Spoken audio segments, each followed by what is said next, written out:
I want you guys to be introduced to a young man that I didn't know until today.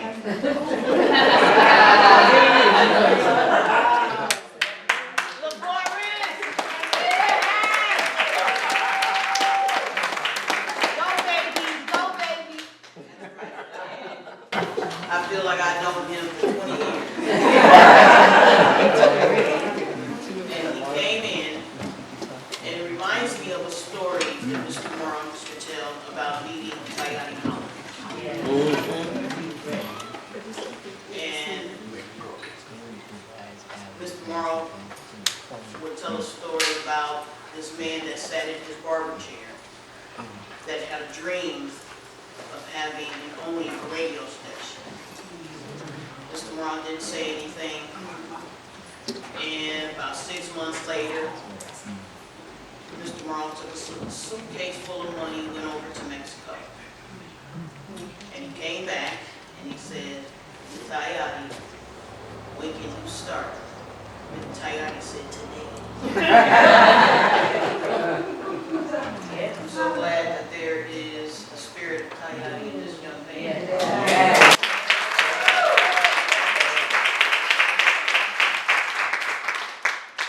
So he stayed ready. You stay ready? Oh yeah.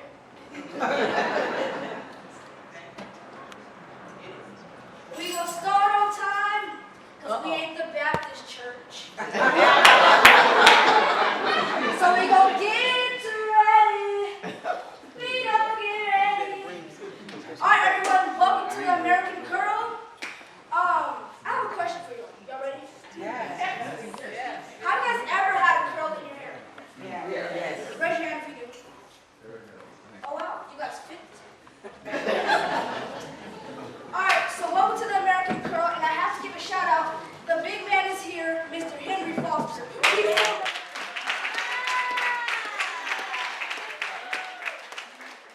you guys don't know him, he is a mayor in San Diego. He's a counselor, sorry. He's a very nice guy. So I'm gonna welcome your host for the night. I'm just an introducer. All right, so I'm gonna welcome your host for tonight, Mr. Jimmy Lovett Jr.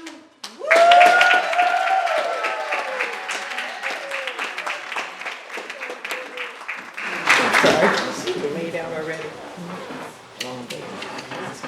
The mic don't work, so I'll get back here because I like to preach a little bit.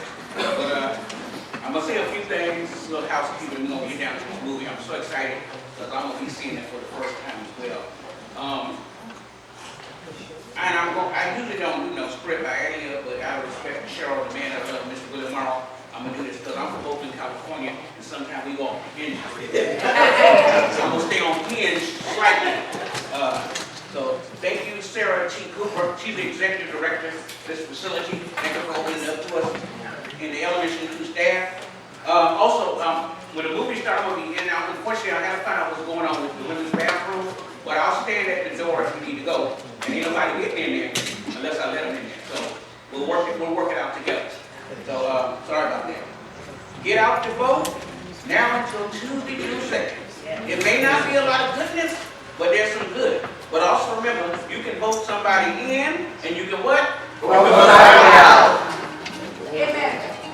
So glad you're here. Give yourselves a hand clap. Thank you. I'm going to let you know, this is a liberating event. Do what you need to do to get your satisfaction while respecting others and yourself. That means no hateration. No hateration up in here. Shout out to Lady T and Sister Caldwell for their assistance. Welcome again and blessings. We're so glad you could join us today for a very important film and conversation.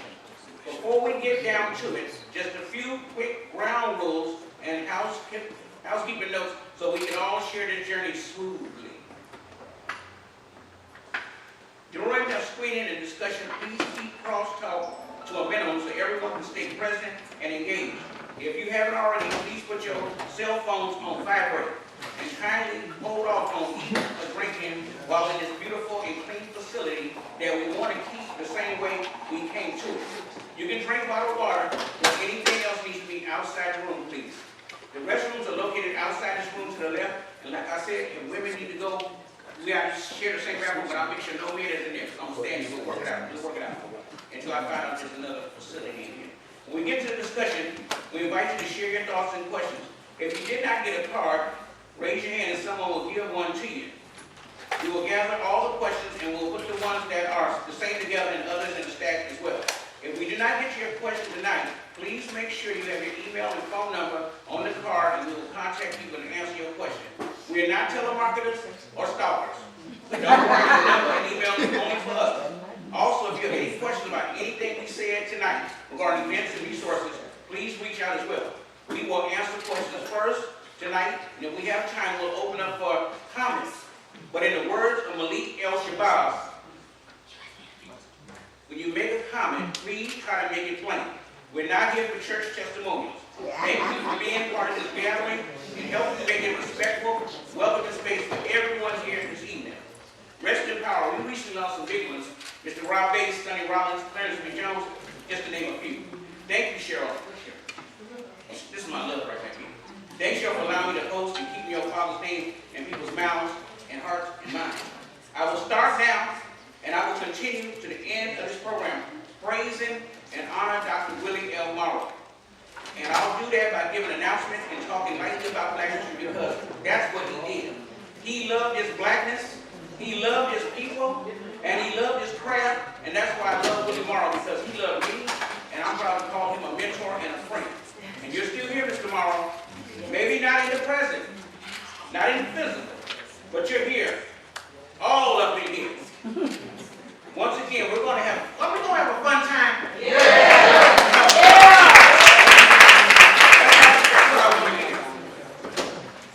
So now, let's see this wonderful film. Cheryl, you know me, sister.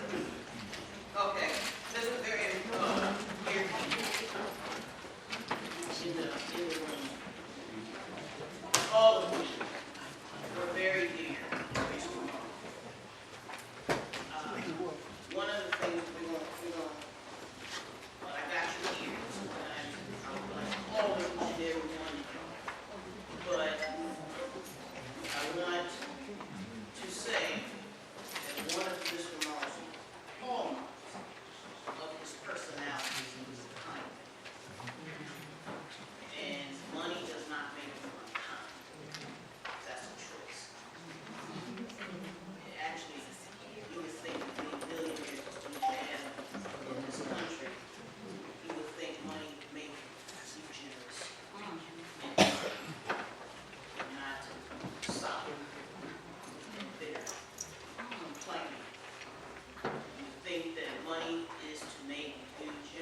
just keep it real. If it wasn't for y'all allowing Mr. Brown to use y'all's pigs, and for his hairstylist, what is one of his hairstylists in the back? Where did Yvonne go? She just went She out. was right next to. She just left out. Maybe she went to the bathroom? Anyway, but Curl made a lot of money. Black folks had money all over the place. And we had a lot of hair. Right? And so we will keep the tradition. And it will not stop and end. I was given one of the greatest formulation portfolios, and we are going to duplicate it, and we are going to surpass them. We are going to enrich ourselves and our communities. So with that, Kenny, not where you're supposed to be, brother, but that's okay. Go ahead. Okay.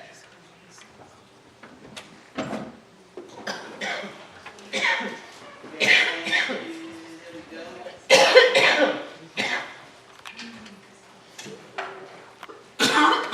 For the jingle on the contest, Jericho jumped like Jericho was dancing too. It was just, that is all of the rhythm and shit, right?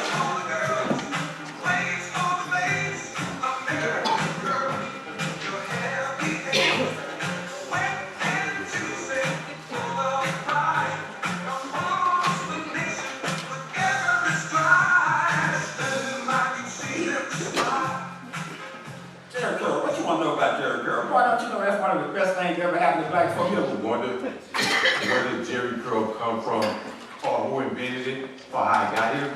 I mean, it's a huge part of black history that's not talked about. You have to be a hell of a scientist, man. They was a genius to come up with the curl, the bag, the activator. Let's get into the history of this Jerry Curl. You won't have to reactivate. What wait? Have we ever seen Jerry? Who is Jerry? What guy? Who invented the Jerry curl. So from what I know, who invented the Jerry curl was actually a white dude named Jerry Redding.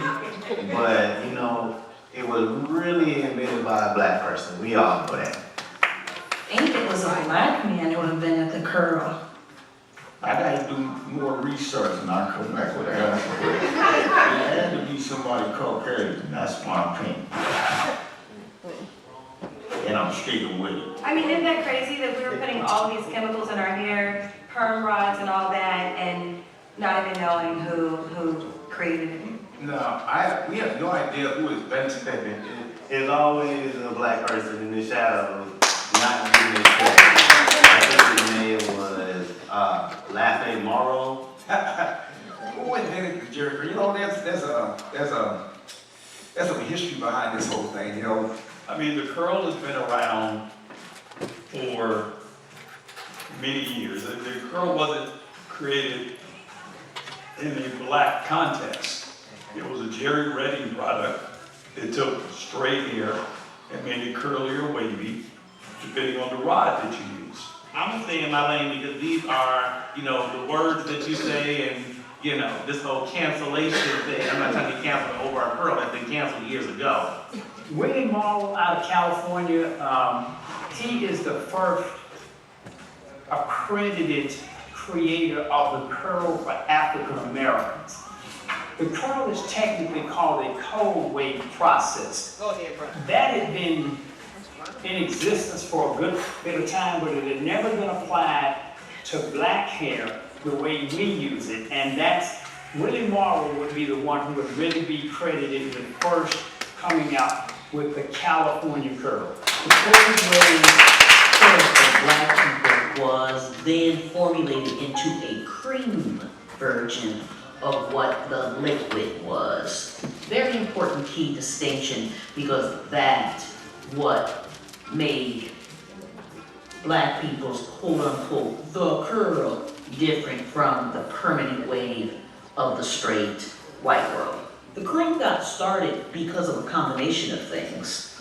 It was us going from Afro, the Afro natural, and the Afro hairstyle, and going through the commercialization of the Afro pick, and then wanting to make it bigger, wanting to make it softer. So the blowout, and then Mr. Merle tried to wet set it. So it was kind of weird, but that was really the opener to making and needing something else. He didn't quite know what, but he knew that the blowout made the afro too straight.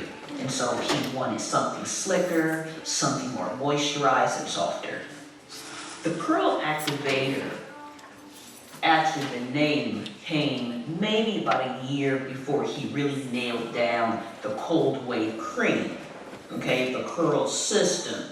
And so he knew that once you wet the cold wave hair for black people's textures, it was several days before the curl got more moistened back. So he said he needed an activator, or the curls needed to be activated back. And he said, bingo, that's what we're gonna do. We're gonna call it curl activator. Being a really great cosmetic scientist and a formulator, and very good at it, my dad, he really understood that acids made black hair or curly hair, afro textured hair, drier. Because curly hair already had an acid compound at the twist, and what made it coil, and what made that coil symmetrically hold in place in every spring and every turn of the hair strand. So he knew that acids naturally made coiled textured hair drier than it did its straight hair counterpart. So he knew, and to make it thrive, he needed to keep it wet, to keep the corrosiveness of permanent wave from eating the hair strand and taking over. He was very keen on that. So it was very important that the hair strand stayed chemically balanced, and that is how the alkaline part kept the hair from being too brittle. So you needed something wet on top of that hair strand. I have not seen anyone lately with a jerry curl, especially here in Southern California.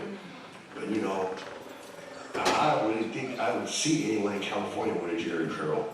Now, if I was going to some other places, like down south. I'm located in Austin, Texas, 1308 West Anderson Lake, Sweet Pea.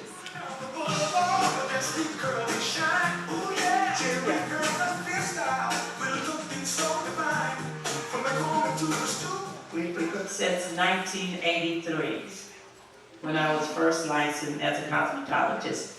That's when I started out. That's when I did curls, started doing curls.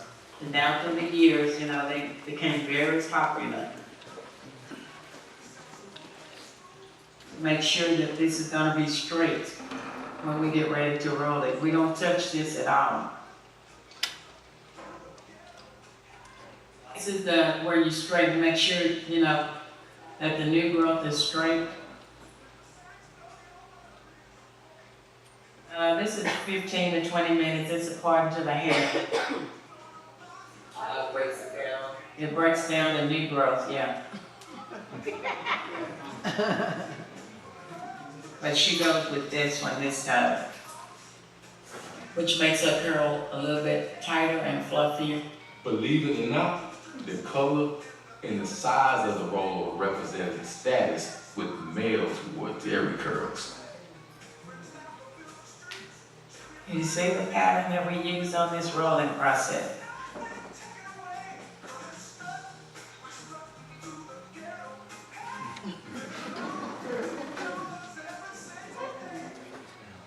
Now we'll put the bag on here and she will sit here and process 20, 25 minutes. I'll check it and see how the curl pattern is looking.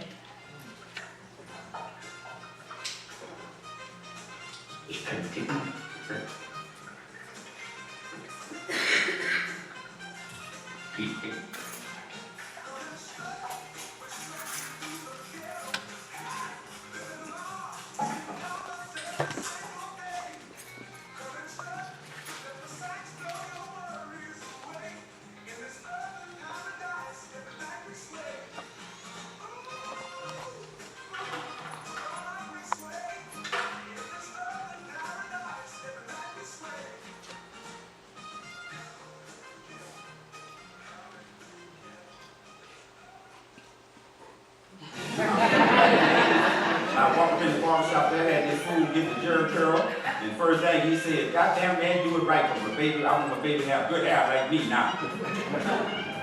I ain't gonna lie. We should have started out early with them curls. 6, 7, 8, 9, 10. You knew you was one of them kids that got one of them curls over the Christmas break and came back where it didn't take. Top part of it curly, the other part slick. That was you. You couldn't tell the difference between the girls and the boys. But the girls had earrings in their ear. That was you. I only had one curl, and I was in the 6th grade, so I had to be like 11, 12, somewhere around there. Back in the day, the Jerry curl was a thing. You know, in the 80s, you had to have curl for the girls, waves for the babies. So of course, I had Jerry curl. When I first got my curl, I think I was 9 or 10 years old. I was when I got my first curl. I was probably in high school, so I probably was like 16, 17 years old. I had a Jerry curl. I was young. I was probably like 11, 12. And I'm gonna say 13, 14 years old.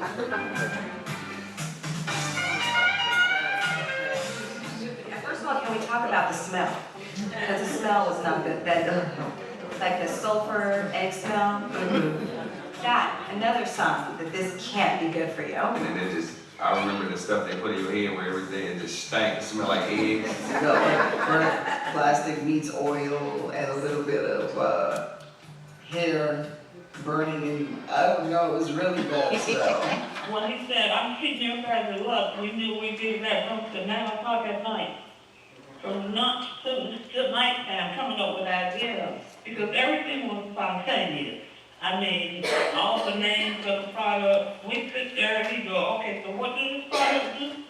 What do we need it to do? What do we need to put in it? What do we need it to do? We need to moisturize it, so they came up with the name moisturize. What do we need to do with these curls? We need to activate them, so he came up with activators. So he came up with most of the technology that a lot of people in the industry call a suit-on.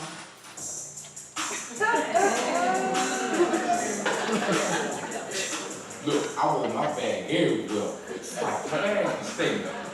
I made this live. You see the drip? You know, you got that bag, you got curl.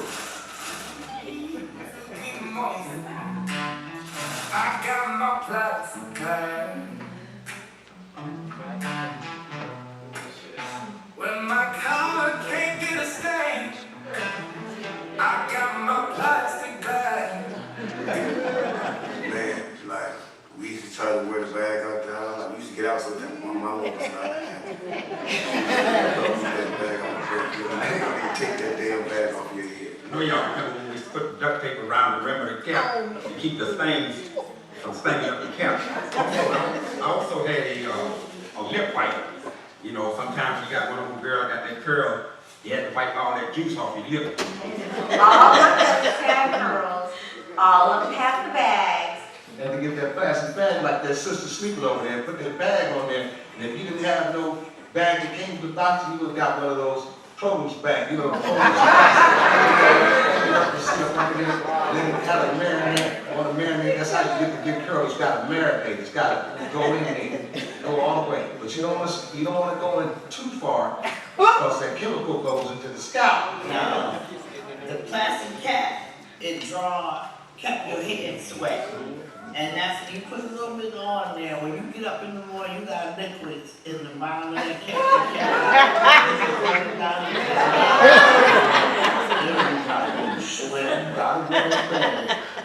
Not comfortable. Shit, man, that shit was torture, bro. Did I ever wear the bag in public? Absolutely not. I never wore the bag in public.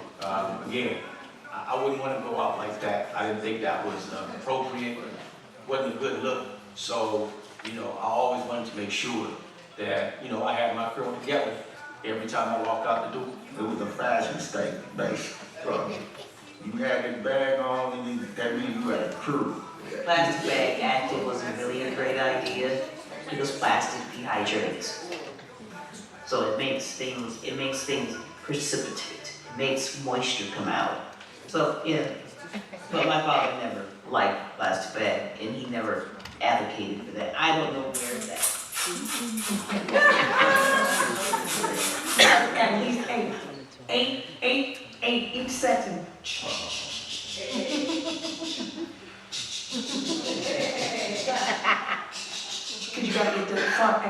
people always looking at your face. Oh, how many sprays you have to do for to leave the house, man? You got 3. 5, you know, people's clowning you, you can still spraying the activator. That's 7. That's 9.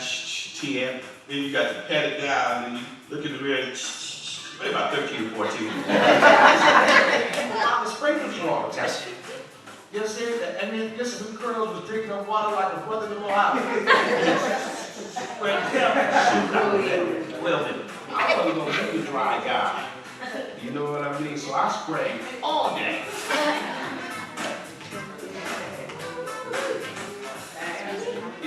Man, how do you feel? It's all right. It's all right. Is it burning? Oh, I feel it.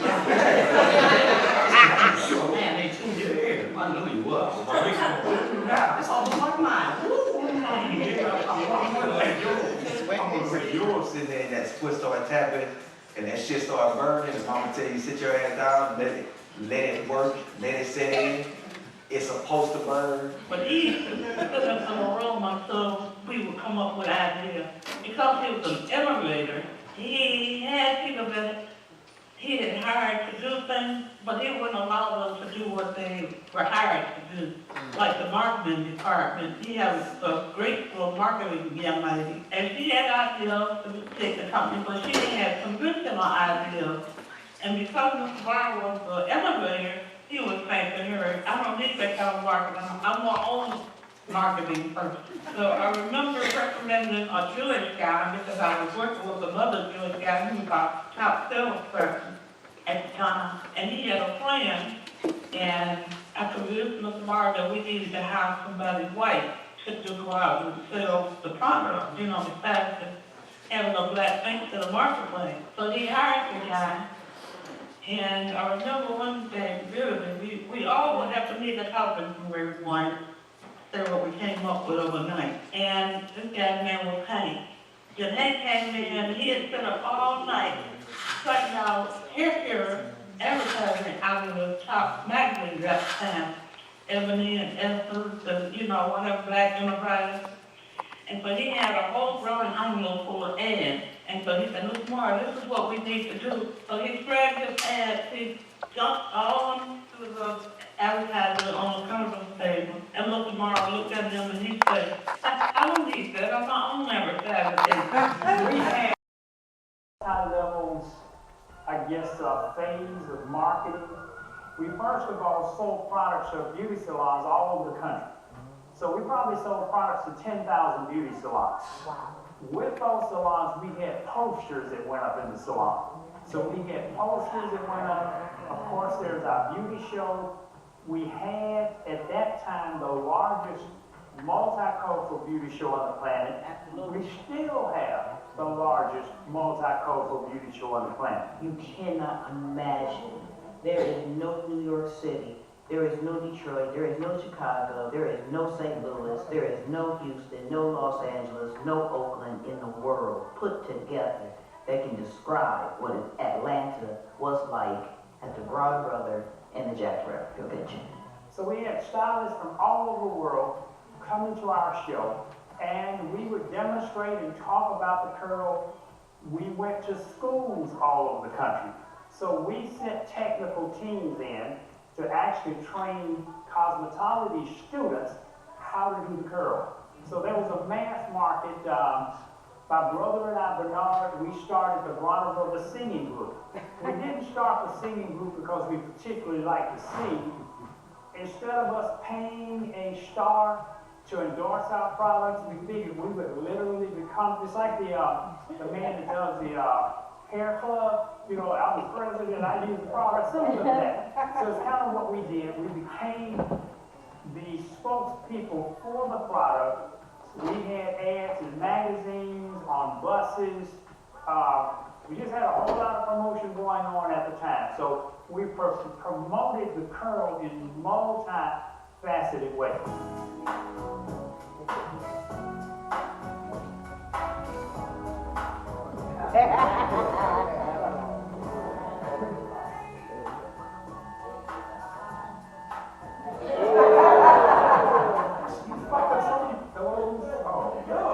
Sometimes you wake up and you know, your pillow is all soaking wet with activator, your pillow is soaking wet, you know, with Jerry curl juice. Make sure you fluff it up, put that curl bag on so you don't mess up them good sheets and pillowcases that y'all got. You know, you was changing your shirt 3 times a day because that oil was just dripping and stinging up everything. Everybody had a relaxer at this time, but Willie Moore was the first one with the curl product. So Mr. Johnson changed to California Curl. He flew from Chicago to San Diego, see him. And Mr. Moore had a sitting in the lobby from 9 o'clock in the morning to 5 o'clock in the afternoon, and they were still sitting out there in the lobby. So we kept saying, Mr. Moore, you think you go waiting like this? You know, he said, well, I have something that he wants. And so he was trying to buy a curl product from Mr. Moore. He was saying, I need you to make me a curl product. I don't have a curl product. And we can both, you know, take advantage in the marketplace. I'll do the relaxer part, you do the curl part. So Mr. Moore didn't go for it. He passed on that. And as a matter of fact, he started doing hair for barbers. Actually, that's where he got his start. Going to the military base, cutting barbers' hair and teaching the barbers in the military how to cut black hair. So that's how he really got famous before the attention to who he was. The people in the military knew who he was. So he really got famous in the military first. Then he wrote a book for them, an instructional book, and that did real well. So it was just all kinds of tidbits that made California Curl special and different. And what the hell someone would have invent a Jerry curl for? Well, goddamn, that was genius. He was a genius. Shit, go on, get me one now.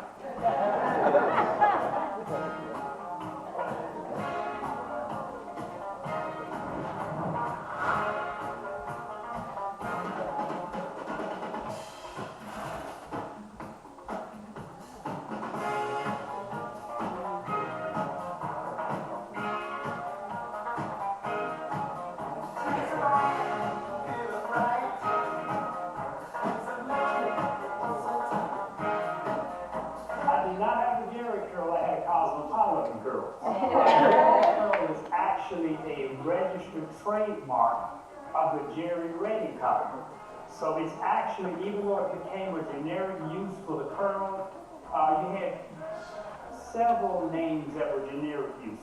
Jerry curl was one, California curl was another, which was a registered trademark of the California Curl Company, started by Willie Moore. So I actually had our curl, which was the BB Cosmopolitan Curl. And people would call it a Jerry curl, but it was a Cosmopolitan curl. How the Jerry curl got more popular than the California curl, real easy, is that Jerry Mack is synonymous with white, straight hair Americans. California curl is synonymous with black people. Even though Jerry Reddy and my dad were colleagues, they didn't have any competition between them. Jerry curl, once he followed the movement that Mr. Morrow created, he created a box version for African Americans to use. But California curl is strictly a professional use only, and he created it to uplift the industry, to make the industry rich, to make black hairstylists rich. In that way, he created a professional use only version. But the box version that you can buy in the grocery stores, right, and you can buy on the commercial market, that got into the household language, so to speak. And so everybody started calling all the curls Jerry curl. But Jerry curl is only synonymous with Jerry Reddy, which he had a product called Jerry Mack. And so, one, you had to get into the salon, you had to go to the salon, and that was the most expensive, higher quality, and the Jerry curl box version that you bought in grocery stores, that was usually the cheaper, less expensive choice. And so people would go in the neighborhood, right, and say, oh, no, I have a California curl, or I have a Jerry curl, but they're really not the same. So that is how the Jerry curl got really in the household in the tongues of people, they would just call every curl a Jerry curl. And that is why Jerry curl is much more popular in terms of a title than California curl. The echo of every household in the early 1980s. But do you know who really gave birth to these curly babies? The two-step process, the curl perm, the wet curl, the slick curl, S curl, the cold wave curl. Girl, I don't know who made the Kool-Aid, but they say Jerry Reddick made the juice. Like magic, my hair was tight, now it's curly and loose. No hairdresser, I took a curly kit home to cast this spell. I'm giving all my thanks to Coma Contrary. But have you heard of the originator of the activator? Willie Morrow gave our hair the first swirl with the California curl. Look at that bounce. Look at that drip. I add my activator daily from root to tip. Now I'm dancing like Mike, on the ceiling like I'm Richie. Who knew that this dude would make my soul glow? Make my afro shine. Look at it, Mama. Ain't it divine? The 80s were a decade of seismicships, not just in music, fashion, and culture, but in the very way Black Americans saw themselves in the mirror. The American curl, a hairstyle so iconic, so universally embraced, that it transcended the boundaries of profession, status, and lifestyle. Lawyers, doctors, fighters, policemen, politicians, entertainers, no matter the walk of life, if you were Black in America, you wore a curl. It was more than just a hairstyle. It was a statement that this is our version of good hair, a badge of pride, and a symbol of unity within the community. From hip-hop artists spitting rhymes on the urban radio, activated urban streets, to corporate executive waves for the babes. You guessed right. The California curl went big time, and everybody wanted it. You know how it is when something's successful, everybody start making their own little version. Curl, curl, curl, curl, curl, curl, curl, curl, curl.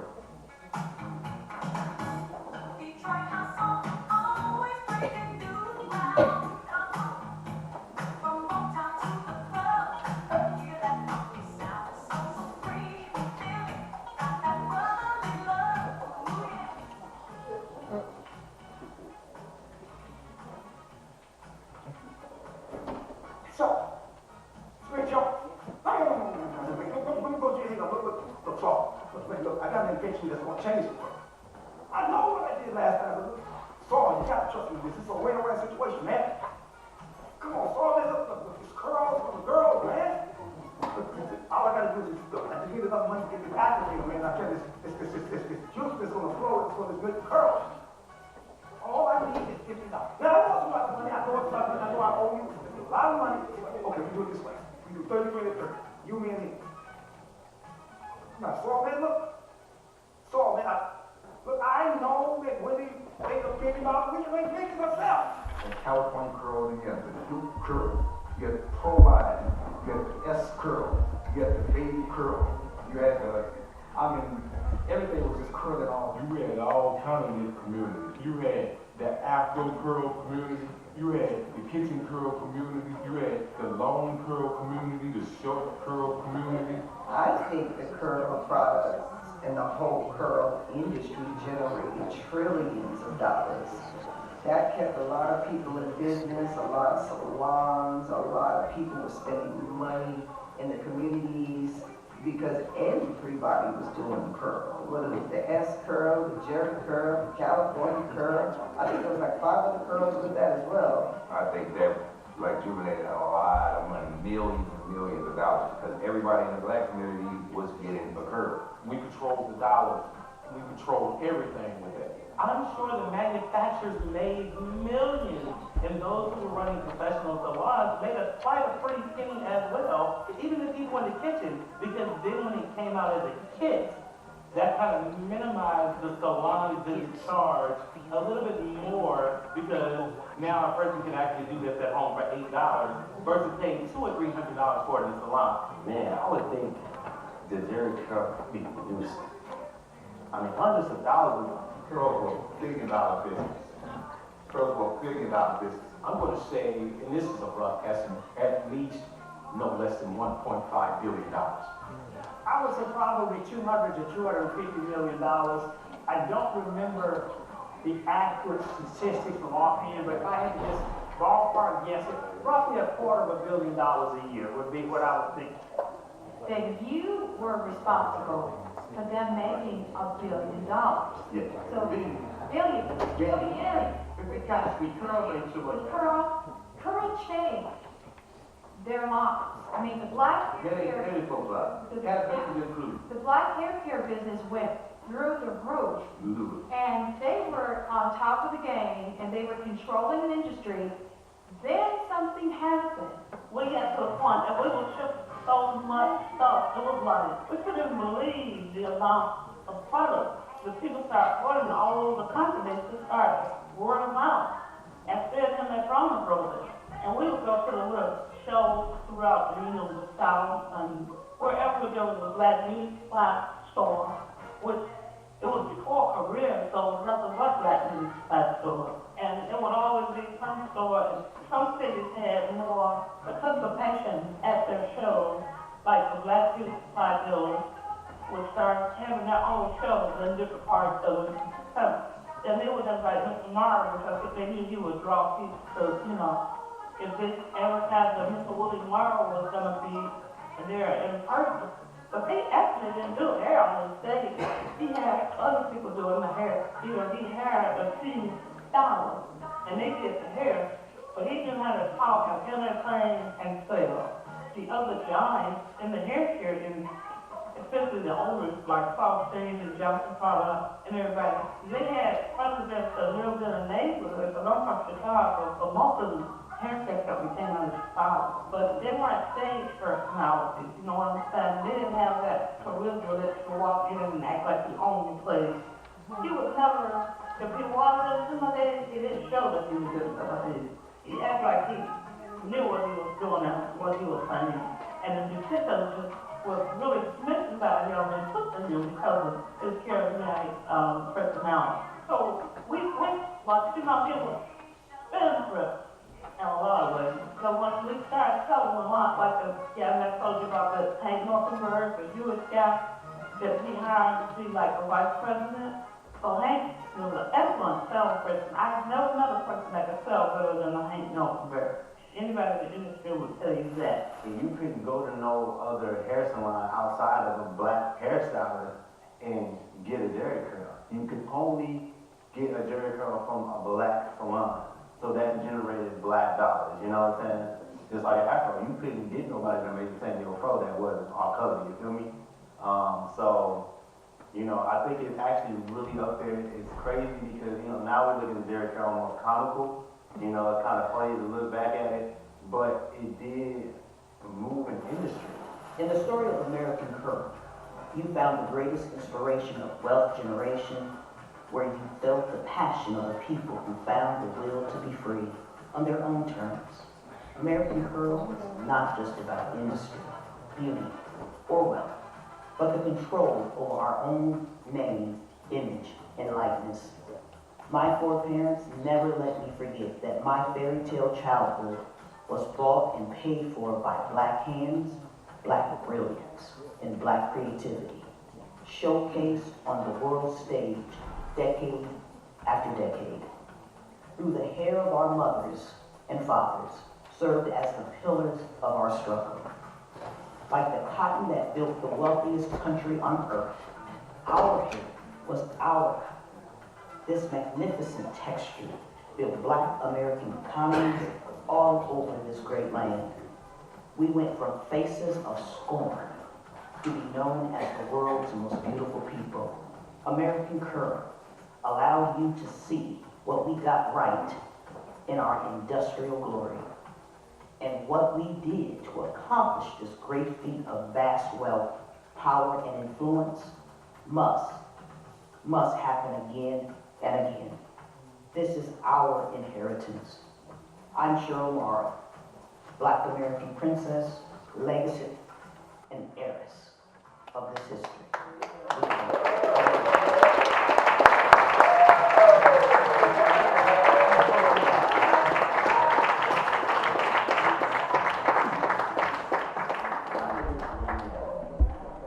I've been active for 700 years without a home.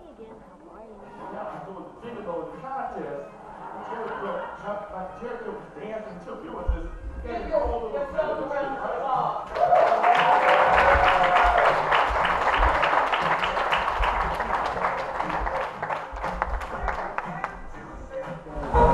So, now we're going to call up and get this thing cracking so you guys can keep your Saturday night going. And I'm going to call the panelists down. This my friend, my sister, Miss LaDosha Wright. She's going to give you her resume and her contribution. And of course myself. Okay? And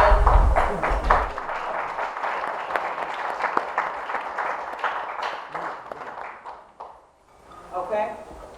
Somebody go get the filmmaker. Michael. I got you mixed up with Yvonne. I thought you was Yvonne. This is the one that was in that picture on stage. That's Mr. Ron, number one technician.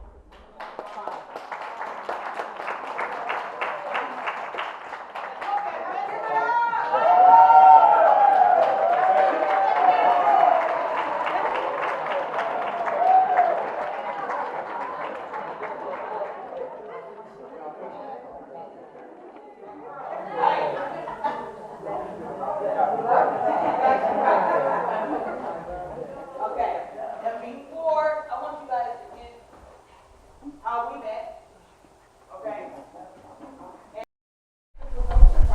I'm a licensed cosmetologist from Cleveland, Ohio. I'm also a salon owner. I'm an author. I also travel to West Africa and the area to help whites with their cosmetology curriculum, which is up in the area. My meeting with Cheryl was very authentic and honest. Maybe about maybe like 7 years ago, I don't know if you guys recall, there is a documentarian, his name is Toby.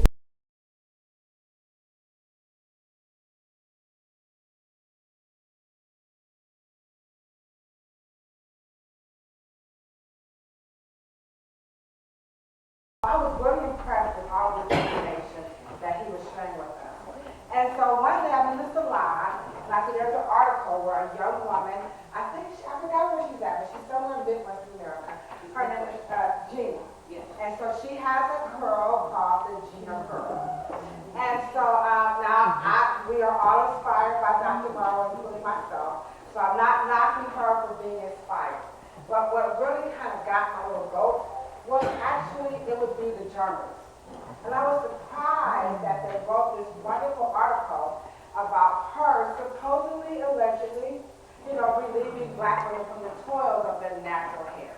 With her rendition or her version of the curl affectionately called the Gina curl. And I was livid. I was like, oh, hell no, this will not be happening. So in the spirit of Talisa Street, I said, you know what, we need to stop this. There's no way. I'm a cosmetologist. I have a salon. This is the world is full of people who want to do this service. And there's no way we should be doing this without knowing who this man is. It makes no sense. And so I went to what I thought I could do, was I went on social media. And I put in Dr. Morrow, because I actually thought I could meet him. I was about to call Dr. Morrow and tell him what they're doing. And so, of course, I could not get Dr. Morrow, but who I did get was Cheryl. So I wrote Cheryl this very long, infuriated letter, like how pissed I am, and could I meet her? Because I wanted to confront the journalist, and I wanted to go to, talk to Gina and talk to her. And so from that moment on,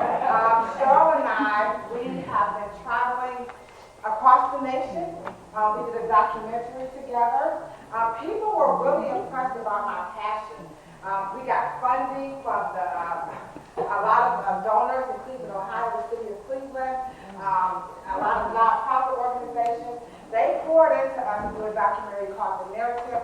And from there, she and I have been working together and still partnering with the people in Africa. And so I'm very honored to be here with you guys. I see my dear friend, I see you sitting down there.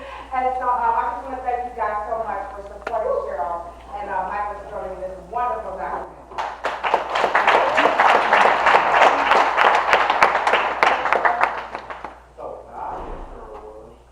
I transitioned from Houston to LA, and I got my two other filmmakers right there. That's right.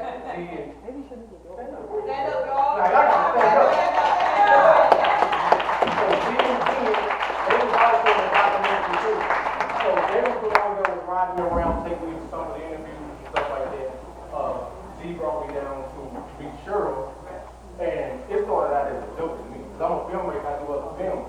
Somebody telling me to start doing a documentary. So I was looking at a girl. I was 6, he was 5, and then looking back in Texas. And he had that Curtis GoPro, it was all in the face. He's pulling it off like a girl, you know what I'm saying? And so I just always like girls, and then when I finally met up with Cheryl, it wasn't no gang out there, I could talk. She made you feel like you're in trouble all the time. And we remember leaving, he pulled up on me. And then she just said, like, do you really know what girl my daddy is? So she started pulling out shorts and stuff. And then she got to the money. She had it around and Rolls Royce and everything. And when she all got Market Street and all that, I said, he ain't gonna let y'all talk about what is it? Yeah. And it just, I was like, damn, we need to get back to that. You know what I'm saying? Because it's like, we was making our own jobs, we wasn't depending on them. And we had so much control, like I say, we're making buildings. I mean, we was in buildings. I always got to pay for all that, activate everything. You know what I'm saying? And then just getting it over here and all the other knockoff versions of I ain't gonna say. So, but that's how I met her. Yes. Let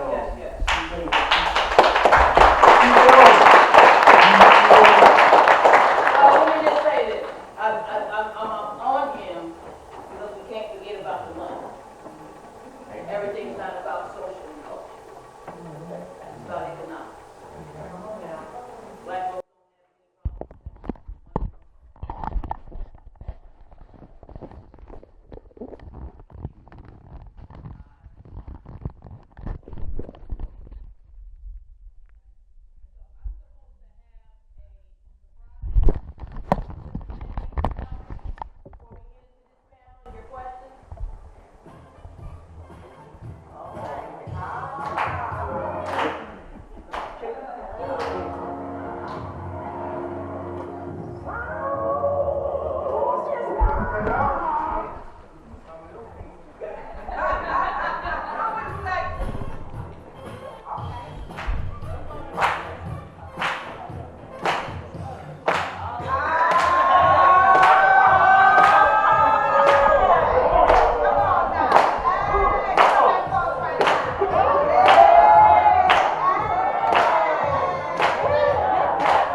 What I'm saying is, if anyone has a question, we're going to start off the panel. If you have questions. Talk in the mic so we can hear, okay? Well, the problem is that can you just stand up if you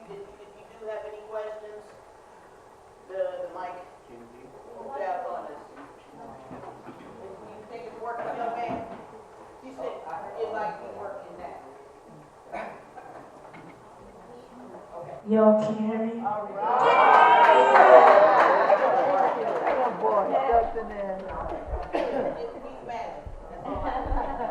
so let me just say this to you. Bring it down to the young man. Okay. Jimmy? Yeah. But anyway, he went to go get some water. You know, when you get over, what is it, 50? He did that little strut and dried him out. Come on, Jimmy. Oh, okay.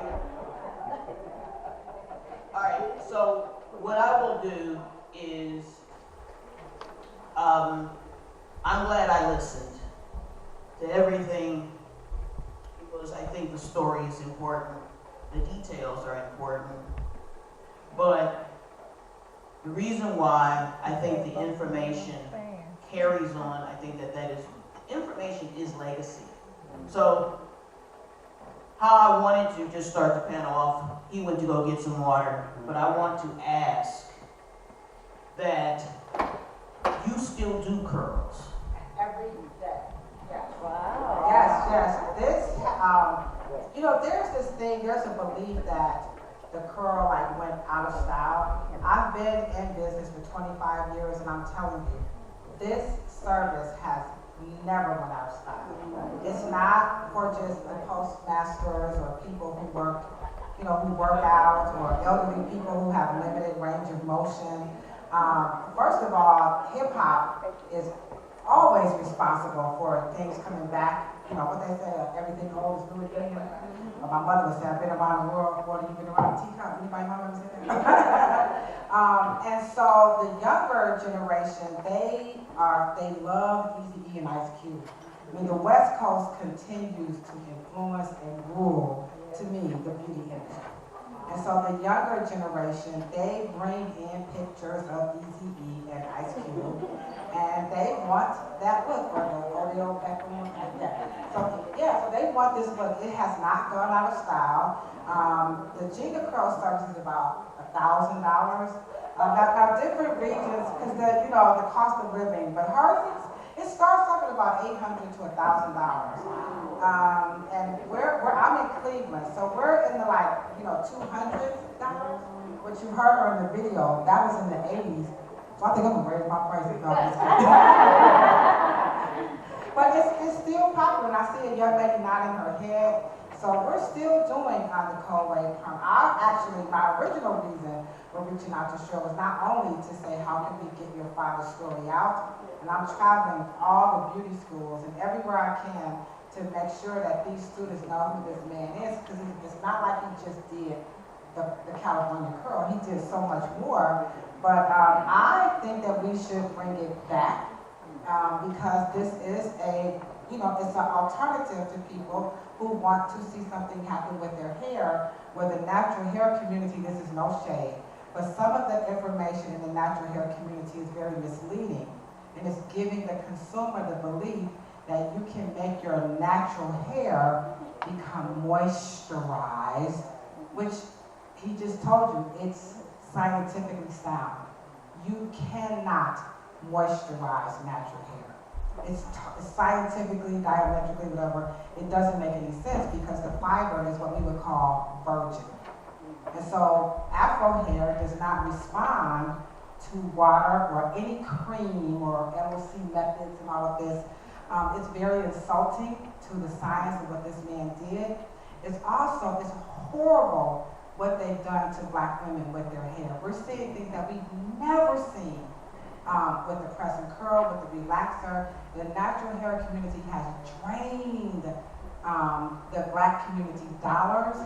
They've pulled all of the money out of black hair salons and barbershops. I mean, you rarely even see a hair salon. I mean, when I opened my business, there were like 10 salons like in one block. It's only like, what, Rashida, am I like I'm the only one. I mean, this is not a good thing, so, I think that we are suffering an economic drought. Because one of the things that, and it's unbelievable that science is not synonymous with black culture. And that is not. That is so opposite.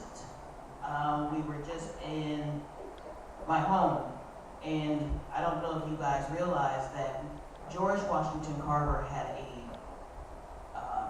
protege.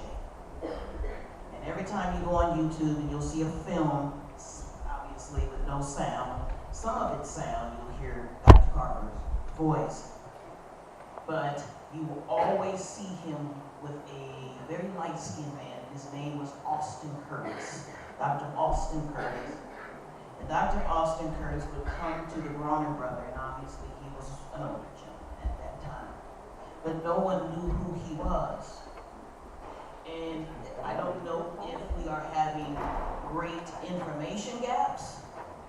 I don't know if we're having a trust gap. But one of the things that we need to do is bridge the information. Stories have to come together. And when they come together, the light bulb comes on. And when the light bulb comes on, philosophy and ideology comes in. And once that comes in, innovation comes in. Someone has a bright idea. The other one has a bright idea. But when my young people in my community have a bright idea, I need to find someone to fund it.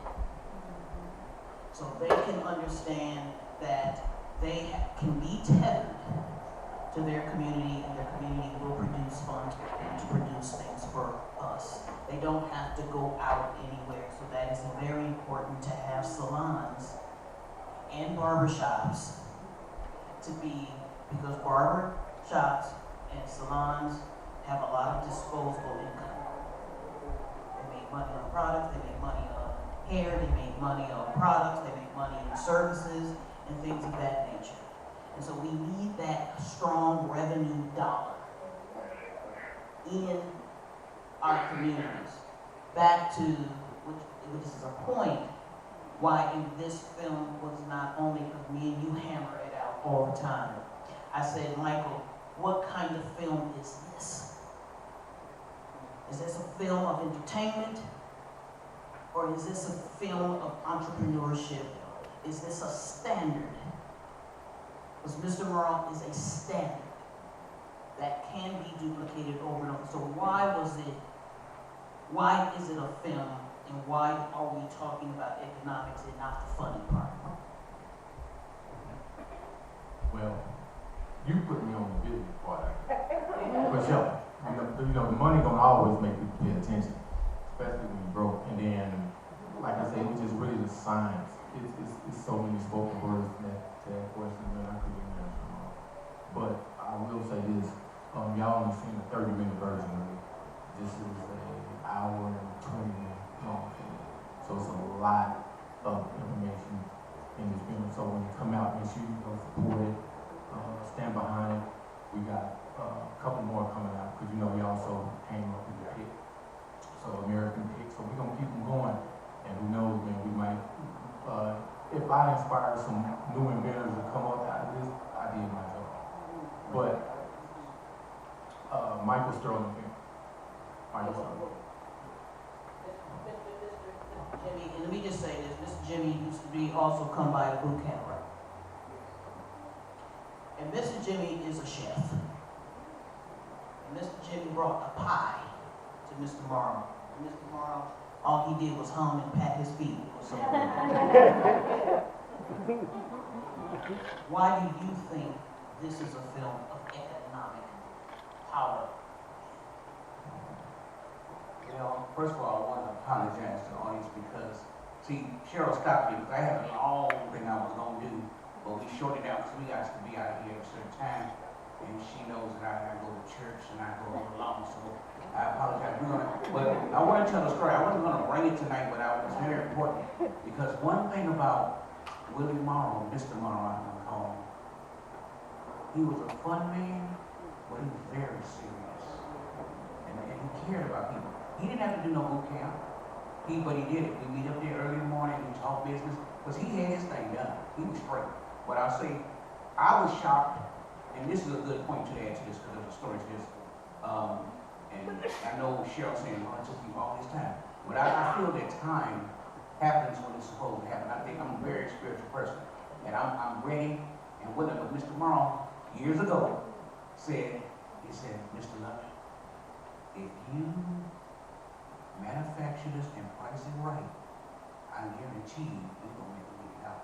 Yeah, I done slept on it for a long time. And see, Mr. Morrow don't let no mess come out his mouth. He not playing.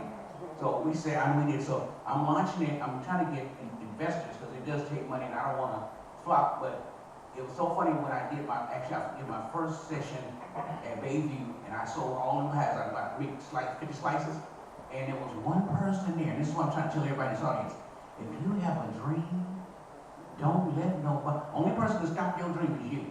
Because there was one person in the audience heard Mr. Morrow talk about, Mr. Morrow was tearing that pie up. I was so proud he was tearing that pie up. And we had one slice left to him. And this guy in the audience said, man, this is good. This pie is good. But it ain't worth no $1 million. Hateration. Mary J taught me that hateration about, and I'm serious about that. It goes. It's called the Willie Morrow $1 million pie. It's 5 layers of satisfaction. And if you don't believe me, I'll make you one. Multiple flavors. And it's satisfying.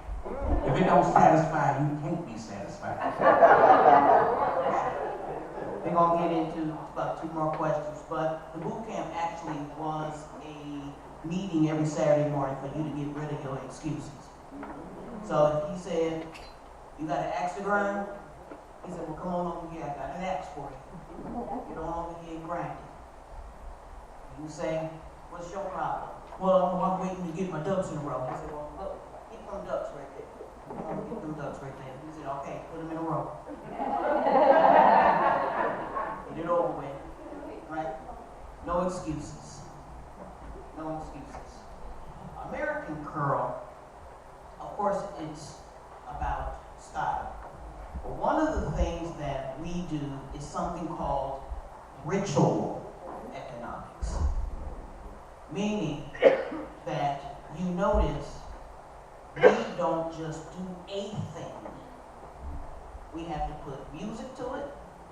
That means that whatever idea we come up with, it has to have a sound. We have a movement, we have a sound. We have a soundtrack, right? Or if there's fashion, it's got to be a style to it. We can't just do something. So, Ladosha, when you have Asians come in and they say, we want the easy E, what are they talking about? They want the culture. You know, when I do cold wave perms, I don't just do them on people of dark color. I mean, our salon is located near like universities and hospitals, so we get all ethnicities that come in. But it's really the culture. They want that texture. And we're kind of, you know, even like when I went to Africa, I went back in October, and we have a school there, right? And I went to Senegal, so they call it Senegambia. So when I asked the students, you know, what's the one thing you guys want to learn more about than anything? Because we have to make this curriculum work in this country. And Gambia, I believe, is one of the smaller countries on the continent. And who can tell me the #1 service they said in both Senegal and Gambia? So we're talking about, you know. Territory for Senegal. Right, yeah, so what service they said, we want to know about this above anything. Which service? Curl. Say it again? The curl. Give her a round of applause. Because you gotta, like, what we hear in America, like, when you go over to, like, I'm not trying to paint a broad stroke over the continent, but in the Gambia and Senegal, like, they have no concept of, like, natural hair. You can't sell Africans, like, protective hairstyles. They're just like, what are you guys talking about? They have no clue of what we're talking about. They saw what he highlighted in the documentary, that economic, what do you call it? Is it juggernaut? Yeah, can you explain?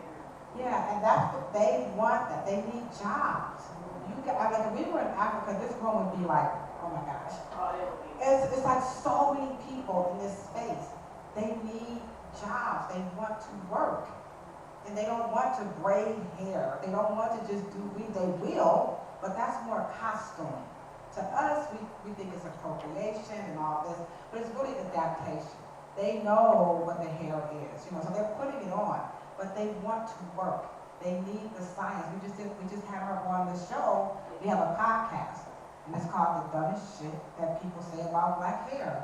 And the curl just gets laughed at, but Cheryl just painted out, this is a really big economic opportunity not to just alter hair. We think it's somehow we're taking away our blackness, but it's not. It's science. And we're looking for it. When those people come in from the other countries, their hair is so straight. And they just love us. Like, how did I build more people to come to the salon? I put up the Pan-African flag. The people were coming in just to take pictures next to the flag, and then they said, do you do the curl? I was like, are you guys serious? And it's true. So this service, I don't know, it's not going anywhere. Their sense of, yes. I don't know if you know, I got my license in 81, and they just beauty college. And this Becker and Miss Campbell used to always tell me that they, listen to this, that they taught your father how to do the curl, and they used to tell us all the time that he got started because of them. And I used to look, I read up on it, and I said, why do people take credit for something someone else said? You know, but that's the information we received back then. Now you have to remember, Europeans were always permanent waving. You notice there was Marjorie Stewart Joyner from Madam C.J. Walker. She created the permanent wave machine. It just wasn't conducive for us. We were just laborers because we did all the hair on the American plantations. So we were the mother and fathers of sterilization, sanitation, and hair, and beauty, and fashion, and things of that nature because we had to. There was distillation, liquor, then perfume, medicine, and then hair care. That's exactly how that particular went. But let me just say, at this point, Michael, we are actually a little early. I appreciate you shirking that film. But what are we going to do next? American Pig. So. Right. American. Talk about a lot of stuff.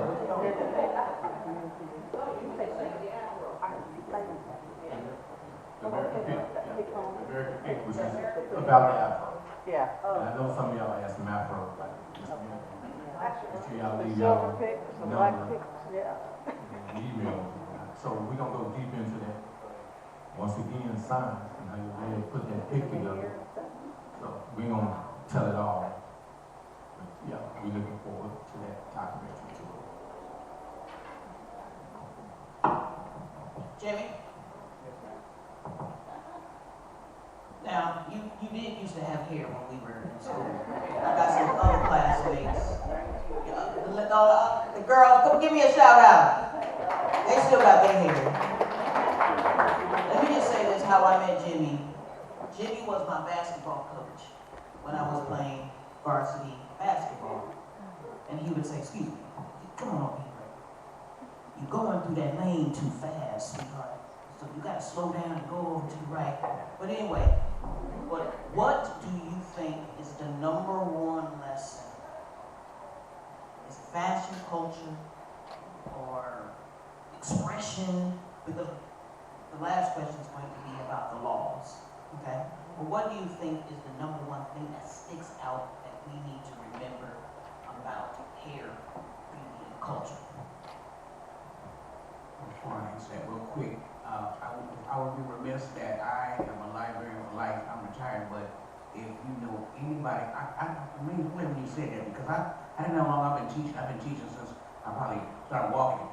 But if you know anybody that needs a job or you need a job, I will stick with you. I have databases that will blow your mind. I don't know why the library doesn't share it, But, and actually, the cards that you have tonight, leave them here. If we didn't answer your question, we will. Also, if you want to know about these resources, put the cards down. I will take time. For free. I don't play. We have to be liberated. But to answer your question is, we just have to have pride. You know, when you say 400 years without a comb, all this stuff, it wasn't no happenstance. It was deliberate. When they brought us over here in these chains, they did everything they could to demoralize us. But then we flipped it and made a lot of things beautiful, even though they wouldn't give us anything. They knew. It's too deep. I can get all this on that way. What we need to do is the most important thing we can do is value our hair, value how we look. We don't need no plastic surgery unless something happens to you. But we honor our black selves. Our hair is beautiful, even though they say it's not. Our skin is beautiful, though they say it's not. I'm not going to talk, I'm going to spiritual, I'm going to say something about me. But I'm so proud of Cheryl because there's a lot of children that don't follow after their parents, the business go down. She can let this stuff roll on. And that's what you have to do, no matter what, no matter struggle. You know, it's just, but I say, when you leave out here tonight, just know that we are beautiful black people. The African woman is the creator of civilization. I won't bring it down, I can bring it all the way down. But I'm gonna leave it alone. But one of the things that is also I want you guys to remember, there is an attack. Black hair care has been the subject of Project 2025. Okay? The reason why is because we are still the #1 choice of entrepreneurship. Beauty, fashion, style, media, movies, all of that particular subject.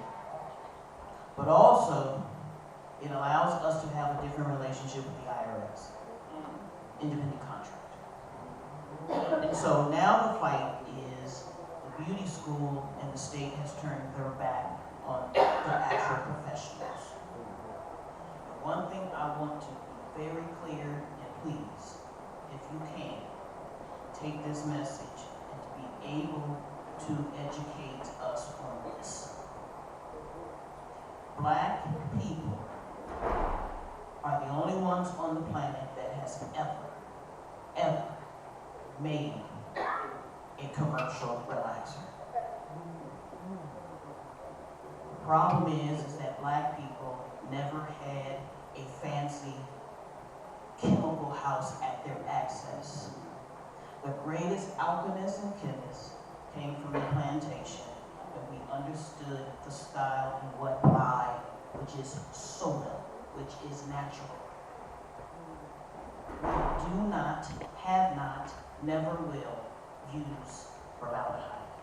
We don't even know what it is. Okay? So when you see a black girl, black face, black woman, that is attached to that chemical, just know they're coming for you. You understand my little brother? It is because you have to remember, natural hair care, Y2K natural hair care gave the white outlets like Target, Walmart, Walgreens, they gave them the black retail dollar the first time in American history. We were only fighting with the Korean beauty supplies. Now we're fighting with the biggest monopolies in the world. So now that's gone. We're not going to fight over that. Okay?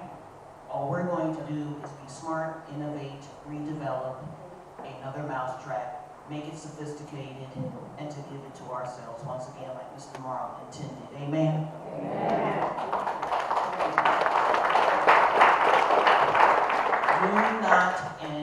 Do not tell anyone that you know, any woman, do not sign up on any of those law firms. Me and Benjamin Crump, I call him Benjamin Chump, because we had a conversation, and I told him that is a trap.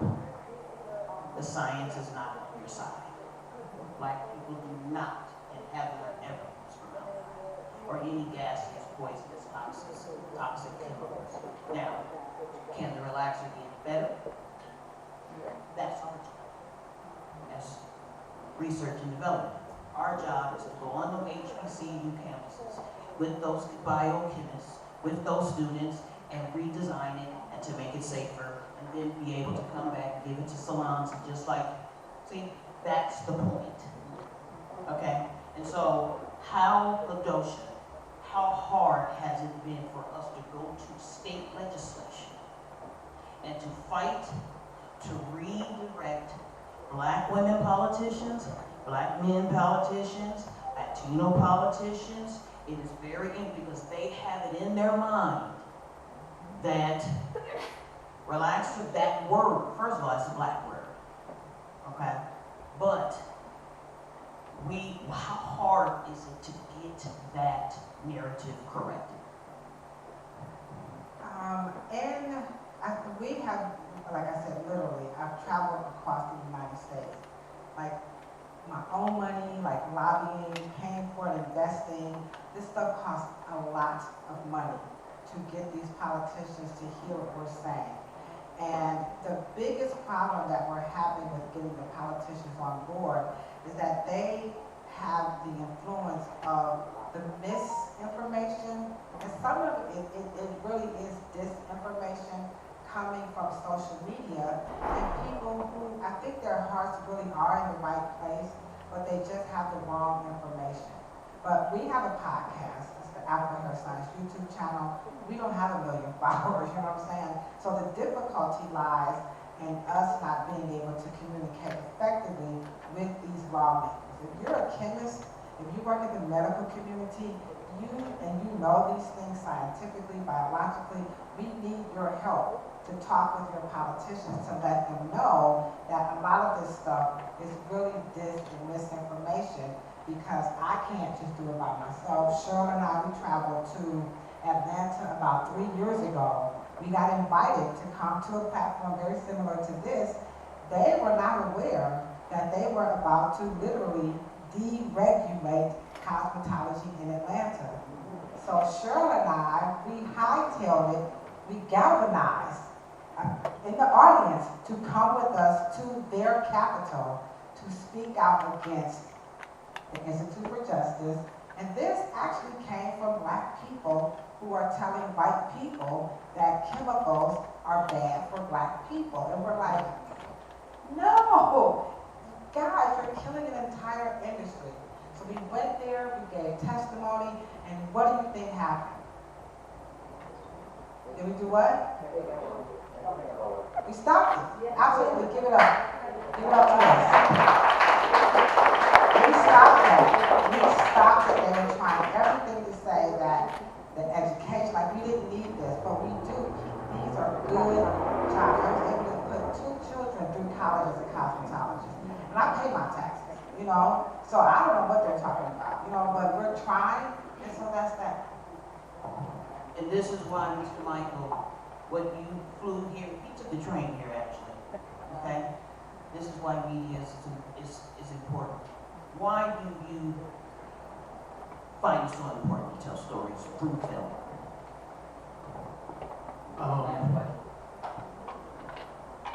People follow film quicker.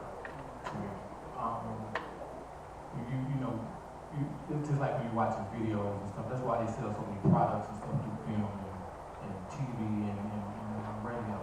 If you understand that power, if you notice that there's a lot of campaigns and stuff like that. So if you really know how to use it right, because I can use it.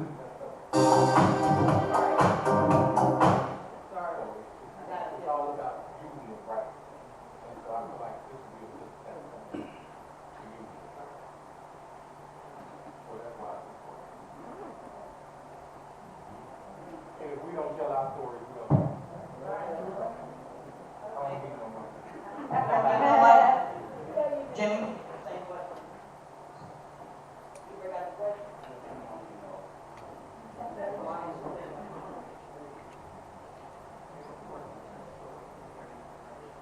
Well, I look at marriage. Okay, see, I'm going, but before that, I'm a book pusher, so I'm gonna push one book. It's called Reap the Whirlwind. Please remember that. It's the only story that they talk about Sagan Penn. Those who remember him, get the book. Read Sagan Penn. Read. And we must tell our children about Sagan Penn. Read The Whirlwind. And I'm going to bring the author soon here to San Diego. Film is very important now in this age, 36, because that's people are visual. They want quickness. Don't sit down. They barely read a book, but they want quick. And it's invigorating. It's fun. And actually, it kind of takes you away from reality for a little while. But what we got to do is drop the reality while they're trying to get away from reality, and maybe they'll walk away with something. Well, the reason why you're here is because we're getting ready to go on tour. We're getting ready to do 4 or 5 in Houston, in Texas. We're gonna go into New York, Atlanta, Georgia, Cleveland, Ohio, and I did not want to leave my people out, my San Diegans out, because it happened here. And also, when we go to the big markets, I will not let them say Detroit got this and Oakland got no. San Diego is the home of the Afro-Natural movement. And so as you guys leave, I want you to at least get with Mr. Ralph and answer, and to give your opinion about the film, because this is the footage we will be using to go around the country with. People will be hearing, I want them to hear voices of San Diego, Southern Californians, because this is the home of the technology, home of the blow-dry comb, home of the enzyme relaxer, home of the reformation, home of the Afro commerce, the Afro hairstyle. And if it wasn't for you guys and the homeless, well, we had the homeless had the nicest hair. And everybody would be like, wow, Mr. Morrow would say, come on over here, let me use your hair since you ain't using it.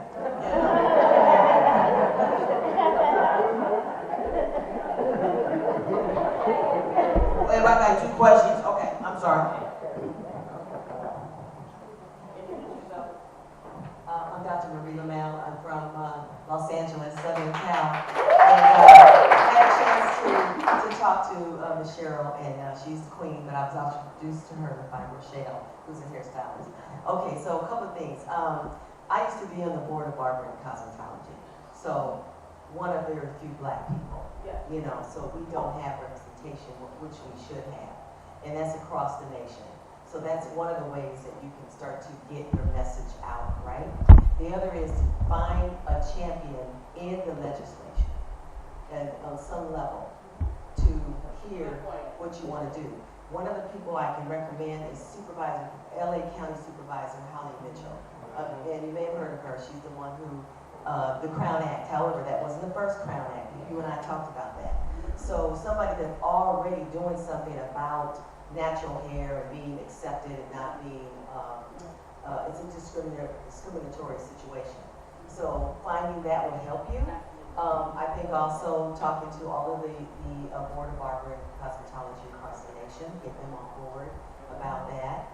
And the last thing I'd say is, and kudos to you, Michael, I've known you for some time, and if you made an edutainment film. So this is about education. So that means that we have a lot of Afro studies courses across the nation. Those schools need to see this. The HBCUs need to see this. And creating that whole type of tour surrounding that, that's what I hope to be helping Cheryl. So what you want to do, you have a community right here. And I think that we can make it happen. Thank you. Yes, ma'am. I guess this is, I'm a very blunt person. So I've heard the natural hair versus the chemical, and I've heard the word formaldehyde. But what I would like to know, like there's a show on Netflix about the hair, I don't know if it was a real famous black actor about all the cancer. So I would like to know, how could we get to true information when you have, oh, they're hiding this stuff gives cancer, then the other hand, no, we don't have chemicals causing cancer. But how do we get that? Because people know cancer. I mean, that's something everyone knows. Cancer. It's a big fear in every family. So how can we get the message out? And what is behind that? Why are they giving false promotions, in your opinion? Well, first of all, there's nothing wrong with an industry. The nail salon, the nail industry had to change overnight.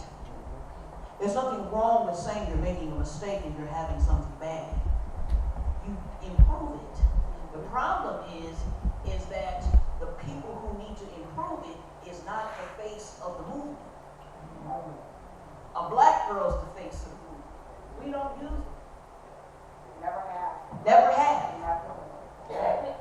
I don't understand why they won't put the customer that buys it in overwhelming 80-90%.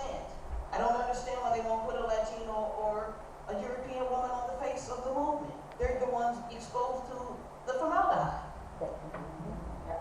But they put your face on it and use a word called relaxer when it's not, they're not the same thing. What they're saying, they're transposing, they're saying straightener. When we straighten hair, what do we do? There it is. We don't, the jargon and the vernacular is not the same.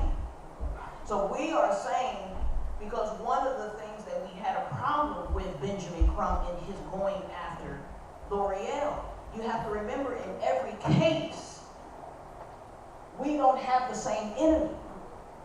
My enemy is the law firms that think that they have a money grift by defaming my ancestors and by saying that we knew these things were dangerous and who's we? Right. And I know we always follow the money. And you want them to stay out of the black hair salons because the black hair salons will get the money and not the targets. Right. Because what you won't do is, I believe if you won't treat us right, then you won't teach us right. If you don't need our dollar, if you're not going to play by the rules. And the research, and all honesty, if you actually read the sister study, It does not say that. If you go to the FDA, you can look at some of our YouTube lives, interviews. It really does not say that. It does not say that the relaxers. It's a questionnaire. They just ask the women, you have cancer, how many of you guys use the relaxer? And they said this. Cheryl and I, we actually talked on the phone to the researcher, and we told her, you guys are mixing the language up. And what did she do? She was totally silent on the phone. No, she just said, oh. We literally talked to her, and we told her. So, and if you read the research, you can go to the FDA website. It's not on there. It's not on there. The formaldehyde is, but not sodium hydroxide. Because you eat sodium hydroxide. You eat it every day. It's in your toothpaste. But what I am saying is synonymous with black people. And I'm just saying, what's synonymous with black people, put the right face on it. so, yeah. Do you understand? Yeah, just add white people on our Right. But at the end of the day, shaving cream is just as toxic. But they don't, it's about nervous system regulation is what it's about. And they know that they can dysregulate black women because, of course, we are the least paid attention to. So when it gets in the media that we're finally being paid attention to, that's the grift. Okay? And so what we have to do is be smarter than that and be able to make sure that our legacies are not stolen.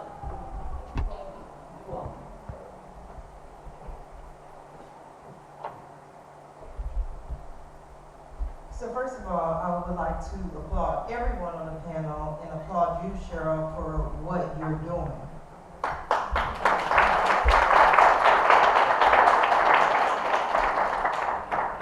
I was applauding you. I love the I love your voice. I am Sharifa Hardy. I've been a politician. I was slated to be on the ballot for California governor this year. Yes. And one of the things, you know, ran for city council, ran for senate, thousands of people who came out to vote for me. But I love your voice. I love your passion. One of the things that I did was I founded the People's Chamber of Commerce. So based on your passion, based on your focus on entrepreneurship and politics, have you ever considered creating a PAC or a super PAC? You know where I'm coming, so don't look to the right corner. Introduce yourself now. Good evening, everyone. My name is Genevieve Jones-Wright, and I know why you gave me that. Don't be shy to sing, come on. So the reason why Ms. Morrow gave me the microphone is because San Diego actually does have a PAC, and it's called Black Women Strategic Empowerment PAC. And Ms. Morrow is on the board of that PAC. And the entire mission of BWSE is to get funding and resources behind Black women so that we can ascend to political leadership and office, because we know that when we lead, everybody benefits from that. So that is the entire purpose behind the PAC. So Black Women Strategic Empowerment PAC, Google us and donate.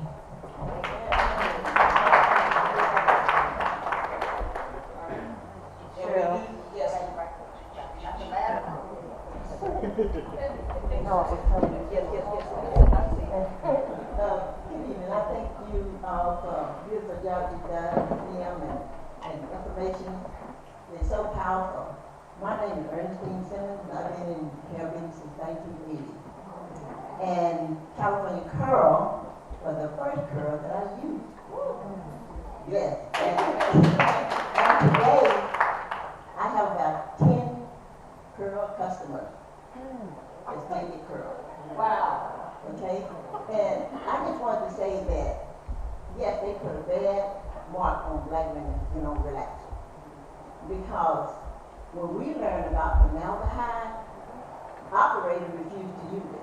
Someone used it because they wanted to make the money. You make $5,000 to $8,000. But because we mess with your lungs and everything, we refuse to use it. And I tell them they come to my salon, I don't do that. You have to go somewhere else to do that. Okay? And another thing that messed our industry up is people started to relax their home, and they were not washing it out of their hair like they should properly. Now, I've been doing hair for 46 years. I'm not one of my clients. I probably have 1,000 clients. Not one of them had cancer that was related to relaxing. So I think they just gave our industry a bad name. And I'm thank God that you guys are fixing it. And I continue to pray for you, Cheryl. I know your father perfect, and been blessed in my life, and thank you. By the way, I have a picture of it, because you know you gotta have receipts for all your people. You know, you gotta say, you know, show and prove. But young lady, there's a picture about 1952. An 18-year-old Martin Luther King Jr. got his first check from the National Viticulturist League. And those were hairstylists and hair barbers.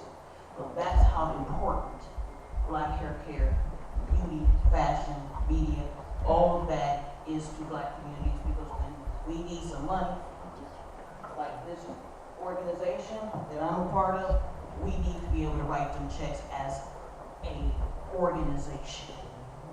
Because what we need is our best interests to be represented.